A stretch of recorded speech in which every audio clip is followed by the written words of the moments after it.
MUDA site ಹಂಚಿಕೆ ಹಗರಣದಲ್ಲಿ CM Siddaramaiah ವಿರುದ್ಧ ಮೂರನೇ ದೂರು ದಾಖಲಾಗಿದೆ. ಜನಪ್ರತಿನಿಧಿಗಳ ವಿಶೇಷ ಕೋರ್ಟ್ಗೆ ಟಿಜೆ ಅಬ್ರಹಾಂ ಖಾಸಗಿ ದೂರು ಸಲ್ಲಿಸಿದ್ದಾರೆ. ಈ ಮೊದಲು ರಾಜ್ಯಪಾಲರ ಬಳಿ ಅಬ್ರಹಾಂ ದೂರು ನೀಡಿದರು. ಮೈಸೂರಿನ ಸಾಮಾಜಿಕ ಕಾರ್ಯಕರ್ತ ಸ್ನೇಹಮಯಿ ಕೃಷ್ಣ ಖಾಸಗಿ ದೂರು ನೀಡಿದರು. ಈಗ ಟಿಜೆ ಅಬ್ರಹಾಂ ಖಾಸಗಿ ದೂರು ದಾಖಲಿಸಿದ್ದಾರೆ. ಸ್ನೇಹಮಯಿ ಕೃಷ್ಣ ಈ ಜನಪ್ರತಿನಿಧಿಗಳ ವಿಶೇಷ ಕೋರ್ಟ್ಗೆ ಖಾಸಗಿ ದೂರನ್ನು ಸಲ್ಲಿಸಿದ್ದು ಸಾಲು ಸಾಲು ಆರೋಪ ಮಾಡಿದ್ದಾರೆ. ಅರ್ಜಿಯ ವಿಚಾರಣೆ ನಡೆಸಿರುವಂತಹ ನ್ಯಾಯಾಧೀಶ ಸಂತೋಷ್ ಗಜಾನನ ಭಟ್ ಖಾಸಗಿ ದೂರನ್ನ ವಿಚಾರಣೆಗೆ ಸ್ವೀಕರಿಸಬೇಕೆ ಎಂಬ ಬಗ್ಗೆ ಇಂದು ತಮ್ಮ ಆದೇಶ ನೀಡಲಿದ್ದಾರೆ.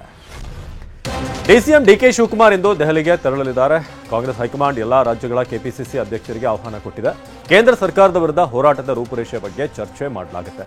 ವಿಪಕ್ಷ ನಾಯಕ ರಾಹುಲ್ ಗಾಂಧಿಗೆ ಇಡಿ ನೋಟಿಸ್ ಕೊಡುವಂತಹ ಸಾಧ್ಯತೆ ಇರೋದ್ರಿಂದ ಹೀಗಾಗಿ ದೇಶದಾದ್ಯಂತ ಹೋರಾಟ ನಡೆಸುವುದಕ್ಕೆ ಪ್ಲಾನ್ ಮಾಡಲಾಗುತ್ತೆ.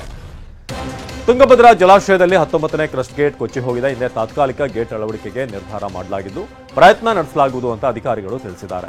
ನೀರು ಖಾಲಿಯಾಗುವ ಮೊದಲೇ ನೀರಲ್ಲಿಯೇ ಗೇಟ್ ಅನ್ನು ಇಳಿಸಿ ಅಳವಡಿಕೆ ಮಾಡೋಕೆ ತಜ್ಞರು ಮುಂದಾಗಿದ್ದಾರೆ. ಹೊಸಪೇಟೆಯ ಹೊಸಳ್ಳಿಯಲ್ಲಿ ಹೊಸ ಗೇಟ್ ಸಿದ್ಧವಾಗ್ತಾ ಇದೆ. ತಾತ್ಕಾಲಿಕ ಗೇಟ್ ಅಳವಡಿಕೆ ಯಶಸ್ವಿಯಾದರೆ ಅಪಾರ ನೀರು ಉಳಿಯಲಿದೆ.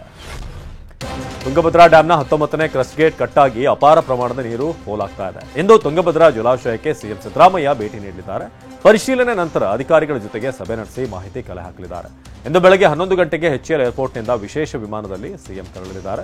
ಮಧ್ಯಾಹ್ನ 12:30ಕ್ಕೆ ಕೊಪ್ಪಳಕ್ಕೆ ಹೋಗಲಿದ್ದು ಕೊಪ್ಪಳ ಪ್ರವಾಸ ಮುಗಿಸಿ ಬೆಂಗಳೂರಿಗೆ ವಾಪಸ್ಸಾಗಲಿದ್ದಾರೆ.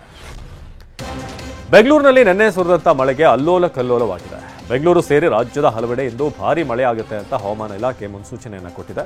ಬೆಂಗಳೂರು ನಗರ, ಗ್ರಾಮಾಂತರ, ಚಾಮರಾಜನಗರ, ರಾಮನಗರ ಜಿಲ್ಲೆಯಲ್ಲಿ ಗುಡುಗು ಸಹಿತ ಮಳೆ ಆಗುವ ಸಾಧ್ಯತೆ ಇದೆ. ರಾಜ್ಯದ ಕರಾವಳಿ ಜಿಲ್ಲೆಗಳಲ್ಲಿ ಸಾಧಾರಣ ಮಳೆಯಾಗುವಂತಹ ಸಾಧ್ಯತೆ ಇದೆ ಎಂದು ಹವಾಮಾನ ಇಲಾಖೆ ತಿಳಿಸಿದೆ. ಉತ್ತರ ಕನ್ನಡ ಜಿಲ್ಲೆ ಶಿರೂರು ಬಳಿ ರಾಷ್ಟ್ರೀಯ ಹೆದ್ದಾರಿ 66ರಲ್ಲಿ ಗುಡ್ಡ ಕುಸಿದಂತ ಪ್ರಕರಣಕ್ಕೆ ಸಂಬಂಧಪಟ್ಟ ಹಾಗೆ ಕಣ್ಮರೆಯಾದಂತಹ ಮೂವರಿಗಾಗಿ ಇಂದಿನಿಂದ ಮತ್ತೆ ಶೋಧ ಕಾರ್ಯ ಆರಂಭ ಆಗ್ತಿದೆ. ನೌಕಾದಳ, ಎನ್ಡಿಆರ್ಎಫ್ ಮತ್ತು ಎಸ್ಡಿಆರ್ಎಫ್ ತಂಡ ಶೋಧ ಕಾರ್ಯಾಚರಣೆ ನಡೆಸಲಿವೆ. ಮಳೆ ಕಡಿಮೆ ಆಗಿರುವುದರಿಂದ ಗಂಗಾವಳಿ ನದಿ ನೀರಿನ ರಭಸ ತಗ್ಗಿದೆ. ನೌಕಾದಳದ ರಾಡಾರ್ ಸರ್ಚ್ ಮೂಲಕ ಶೋಧ ಕಾರ್ಯ ನಡೆಸಿದ್ದಾರೆ. ಬೀದರ್ ಬ್ರಿಮ್ಸ್ ಆಸ್ಪತ್ರೆಯಲ್ಲಿ ಕರೆಂಟ್ ಇಲ್ಲದೆ ರೋಗಿಗಳು ಪರದಾಡಿದ್ರು. 2 ವಾರ್ಡ್ಗಳಲ್ಲಿ ಕರೆಂಟ್ ಕಟ್ ಆಗಿತ್ತು. ರಾತ್ರಿ ಆದರೂ ಕೂಡ ದುರಸ್ತಿ ಮಾಡಿರಲಿಲ್ಲ. ಆದ್ರಿಂದ ವಾರ್ಡ್ಗಳಲ್ಲಿ ಕತ್ತಲು ಆವರಿಸಿತ್ತು. ಕರೆಂಟ್ ಇಲ್ಲದೆ ಇರುವುದಕ್ಕೆ ಟಾರ್ಚ್ ಹಾಕಿಕೊಂಡು ರೋಗಿಗಳು ಕಾಯುತ್ತಿದ್ದಾರೆ. ಇಂದಿನಿಂದ ಆಗಸ್ಟ್ 15ರವರೆಗೆ ಹಸಿರು ಮಾರ್ಗದ ಮೆಟ್ರೋ ರೈಲು ಸಂಚಾರದಲ್ಲಿ ವ್ಯತ್ಯಯ ಆಗಲಿದೆ. ನಾಗಸಂದ್ರ ಮಾದವಾರ ಮಾರ್ಗದಲ್ಲಿ ಸಿಗ್ನಲಿಂಗ್ ಟೆಸ್ಟ್ ಇರೋದ್ರಿಂದ ನಾಗಸಂದ್ರ ಮತ್ತು ರೇಷ್ಮೆ ಸಂಸ್ಥೆ ಮೆಟ್ರೋ ಸ್ಟೇಷನ್ ನಡುವೆ ರೈಲು ಸಂಚಾರದಲ್ಲಿ ವ್ಯತ್ಯಾಸ ಆಗಲಿದೆ. ರಾತ್ರಿ 11ರ ಬದಲು ರಾತ್ರಿ 10 ಗಂಟೆಯವರೆಗೆ, ಬೆಳಗ್ಗೆ 5ರ ಬದಲು 6 ಗಂಟೆಗೆ ಮೆಟ್ರೋ ಸೇವೆ ಆರಂಭವಾಗಲಿದೆ. ಅಕ್ಟೋಬರ್ 3ರಿಂದ 12ರವರೆಗೆ ದಸರಾ ಉತ್ಸವ ನಡೆಯಲಿದೆ ಎಂದು ಸಿಎಂ ಸಿದ್ದರಾಮಯ್ಯ ಹೇಳಿದರು. ವಿಧಾನಸೌಧದಲ್ಲಿ ಮಾತನಾಡಿದ ಅವರು, ಅಕ್ಟೋಬರ್ 12ರಂದು ಜಂಬೂ ಸವಾರಿ ನಡೆಯಲಿದೆ. ಉದ್ಘಾಟನಾ ಕಾರ್ಯಕ್ರಮ ಯಾರಿಂದ ಮಾಡಬೇಕು ಉದ್ಘಾಟನೆ ಅನ್ನೋದ್ರ ಬಗ್ಗೆ ಸರ್ವಾನು ಮಾತದಿಂದ ನಾವು ಅಧಿಕಾರ ಮಾಡ್ತೀವಿ, ಅದಕ್ಕೆ ಏನು ಅಂತ ನಿರ್ಧಾರ ಮಾಡ್ತೀವಿ. ಸಚಿವ ಮಹದೇವಪ್ಪ ಕೆಲ ತೀರ್ಮಾನ ಕೈಗೊಳ್ತಾರೆ ಅಂತ ಹೇಳಿದರು. ವಿಶ್ವವಿಖ್ಯಾತ ಮೈಸೂರು ದಸರಾ ಮಹೋತ್ಸವದ ದಿನಾಂಕ ನಿಗದಿಯಾಗಿದೆ. ಇದರ ಜೊತೆಗೆ ದಸರಾ ಜಂಬೂ ಸವಾರಿಯ 18 ಆನೆಗಳ ಪಟ್ಟಿ ಕೂಡ ಬಿಡುಗಡೆಯಾಗಿದೆ. ಮೊದಲ ಹಂತದಲ್ಲಿ ಚಿನ್ನದ ಅಂಬಾರಿ ಹೊರಲಿರುವಂತಹ ಅಭಿಮನ್ಯು, ವರಲಕ್ಷ್ಮಿ, ಧನಂಜಯ, ಗೋಪಿ, ಭೀಮ, ಏಕಲವ್ಯ ಆನೆಗಳು ಬರಲಿವೆ. ರಾಜಸ್ಥಾನದಲ್ಲಿ ಮಳೆ ಆರ್ಭಟಕ್ಕೆ ಜನ ಕಂಗಾಲಾಗಿದ್ದಾರೆ. ರಾಜಸ್ಥಾನದ ಜೈಪುರದಲ್ಲಿ ಮಳೆ ಆರ್ಭಟಿಸುತ್ತಿದೆ. ಕಳೆದ 2 ದಿನಗಳಲ್ಲಿ ರಾಜಸ್ಥಾನದಲ್ಲಿ 22 ಜನರು ಬಲಿಯಾಗಿದ್ದಾರೆ. ಹಲವು ಮನೆಗಳಿಗೆ ನೀರು ನುಗ್ಗಿ ಅವಾಂತರವಾಗಿದೆ. ಅಪಾರ ಬೆಳೆಗಳು ಸರ್ವನಾಶವಾಗಿವೆ. ರಸ್ತೆಗಳು ನದಿಯಾಗಿ ಬದಲಾಗಿದ್ದು ಕಾರೊಂದು ನೀರು ಪಾಲಾಗಿರುವಂತಹ ದೃಶ್ಯ ಮೊಬೈಲ್ ಕ್ಯಾಮೆರಾದಲ್ಲಿ ಸೆರೆಯಾಗಿದೆ. ಚಿಕಿತ್ಸೆ ನೀಡಲಾಗಿದೆ. ಹಿಮಾಚಲ ಪ್ರದೇಶದಲ್ಲೂ ವರ್ಣನ ನರ್ತನಕ್ಕೆ ಭೀಕರ ಪ್ರವಾಹ ಸೃಷ್ಟಿಯಾಗಿದೆ. ಜಲತಾಂಡವಕ್ಕೆ ಏಕಾಏಕಿ ನೀರು ನುಗ್ಗಿದ್ದು ಊರಿನ ಜನ ಬೆಚ್ಚಿ ಬಿದ್ದಿದ್ರು. ನೋಡ್ತಿದ್ದಂತೆ ಪೆಟ್ರೋಲ್ ಬಂಕ್ ಸಂಪೂರ್ಣ ನೀರಿನಲ್ಲಿ ಮುಚ್ಚೋಗಿದೆ.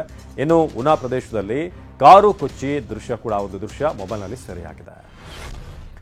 ಹರಿಯಾಣದ ಗುರುಗ್ರಾಮದಲ್ಲೂ ಕೂಡ ಮಳೆ ಅಬ್ಬರಿಸಿ ಬೊಬ್ಬಿರುತ್ತಿದೆ. ಮಳೆ ಹೊಡೆತಕ್ಕೆ ರಸ್ತೆಗಳು ಜಲಾವೃತವಾಗಿದ್ದು ವಾಹನ ಸವಾರರು ಪರದಾಡಿದರು. ಮುಂಬೈ ದೆಹಲಿ ಎಕ್ಸ್ಪ್ರೆಸ್ನಲ್ಲಿ ಅಲ್ಲಿ ಫುಲ್ ನೀರು ತುಂಬಿಕೊಂಡಿತ್ತು. ದೊಡ್ಡ ಅವಾಂತರ ಆಗಿದೆ. ಇನ್ನು ಸೆಕ್ಟರ್ 5ರಲ್ಲಿ ಮರವೊಂದು ಏಕಾಏಕಿ ಉರುಳಿದ್ದು ಕರೆಂಟ್ ಕಂಬಗಳು ಕಟ್ಟಾಗಿವೆ. ಮರ ಬಿದ್ದ ರಭಸಕ್ಕೆ ವಿದ್ಯುತ್ ತಂತಿ ಕಾರಿನ ಮೇಲೆ ಬಿದ್ದು ಎಲ್ಲವೂ ಭಸ್ಮವಾಗಿದೆ. ವೈದ್ಯ ವಿದ್ಯಾರ್ಥಿಯ ಅತ್ಯಾಚಾರ ಮತ್ತು ಕೊಲೆ ಪ್ರಕರಣವನ್ನು ಸಿಬಿಐ ತನಿಖೆಗೆ ವಹಿಸುವಂತೆ ಪಶ್ಚಿಮ ಬಂಗಾಳದ ವಿಪಕ್ಷ ನಾಯಕರು ಆಗ್ರಹಿಸಿದ್ದಾರೆ. ಇದೇ ಕಾರಣಕ್ಕೆ ಸಂತ್ರಸ್ತ ವೈದ್ಯ ವಿದ್ಯಾರ್ಥಿನಿ ಪೋಷಕರಿಗೆ ಸಿಎಂ ಮಮತಾ ಬ್ಯಾನರ್ಜಿ ಸಾಂತ್ವನ ಹೇಳಿದ್ದಾರೆ. ಈ ವೇಳೆ ಪೊಲೀಸರು ಭಾನುವಾರದ ಒಳಗೆ ಪ್ರಕರಣ ಭೇದಿಸದೇ ಇದ್ದರೆ ಸಿಬಿಐ ತನಿಖೆಗೆ ನೀಡುವುದಾಗಿ ಭರವಸೆ ನೀಡಿದ್ದಾರೆ. ವೈದ್ಯ ಅತ್ಯಾಚಾರ ಮತ್ತು ಕೊಲೆ ಖಂಡಿಸಿ ದೇಶದಾದ್ಯಂತ ಭಾರೀ ಆಕ್ರೋಶಕ್ಕೆ ಕಾರಣವಾಗಿದೆ. ವೈದ್ಯಕೀಯ ವಿದ್ಯಾರ್ಥಿಗಳು, ವಿದ್ಯಾರ್ಥಿ ಸಂಘಟನೆಗಳು ಬೀದಿಗಿಳಿದು ಪ್ರತಿಭಟನೆ ನಡೆಸ್ತಾ ಇದ್ದಾರೆ. ದೆಹಲಿಯಲ್ಲಿ ಏಮ್ಸ್, RML ಆಸ್ಪತ್ರೆ ಮತ್ತು ಸಫ್ದರ್ಜಂಗ್ ಈ ಆಸ್ಪತ್ರೆ ರೆಸಿಡೆಂಟ್ ವೈದ್ಯರು ನಿನ್ನೆ ಪ್ರತಿಭಟನೆ ನಡೆಸಿದರು. ತುರ್ತು ಸೇವೆ ಹೊರತುಪಡಿಸಿ ಇತರೆ ಎಲ್ಲಾ ಸೇವೆಗಳನ್ನು ಸ್ಥಗಿತಗೊಳಿಸಿ ಅನಿರ್ದಿಷ್ಟಾವಧಿ ಮುಷ್ಕರ ಆರಂಭಿಸಿದ್ದಾರೆ. ಪ್ಯಾರಿಸ್ ಒಲಿಂಪಿಕ್ಸ್ನಲ್ಲಿ ಜಾವ್ಲಿನ್ ಥ್ರೋ ಕ್ರೀಡೆಯಲ್ಲಿ ಚಿನ್ನದ ಪದಕ ಗೆದ್ದ ಪಾಕಿಸ್ತಾನದ ಅರ್ಷದ್ ನದೀಮ್ಗೆ ಉಡುಗೊರೆಗಳ ಮಹಾಪೂರವೇ ಹರಿದು ಬಂದಿದೆ. ವಿಶೇಷ ಅಂದರೆ ನದೀಮ್ ಮಾವ ತಮ್ಮ ಅಳಿಯನಿಗೆ ಎಮ್ಮೆಯೊಂದನ್ನು ಉಡುಗೊರೆಯಾಗಿ ನೀಡಿದ್ದು ಗಮನ ಸೆಳೆದಿದೆ. ಪ್ಯಾರಿಸ್ ಒಲಿಂಪಿಕ್ಸ್ನಲ್ಲಿ ಪದಕ ಗೆದ್ದ ಭಾರತದ ಕ್ರೀಡಾಪಟುಗಳನ್ನು ಪ್ರಧಾನಿ ಮೋದಿ ಭೇಟಿಯಾಗಲಿದ್ದಾರೆ.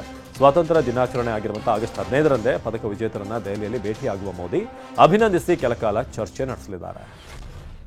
ಪ್ಯಾರಿಸ್ ಒಲಿಂಪಿಕ್ಸ್ ಫೈನಲ್ನಲ್ಲಿ ಅನರ್ಹಗೊಂಡಿದ್ದ ವಿನೇಶ್ ಫೋಗಟ್ ಪದಕ ಭವಿಷ್ಯ ಇಂದು ನಿರ್ಧಾರವಾಗಲಿದೆ. ಸಿಎಸ್ ಕೋರ್ಟ್ ಈ ಬಗ್ಗೆ ರಾತ್ರಿ 9:30ಕ್ಕೆ ತೀರ್ಪು ಪ್ರಕಟ ಮಾಡಲಿದೆ.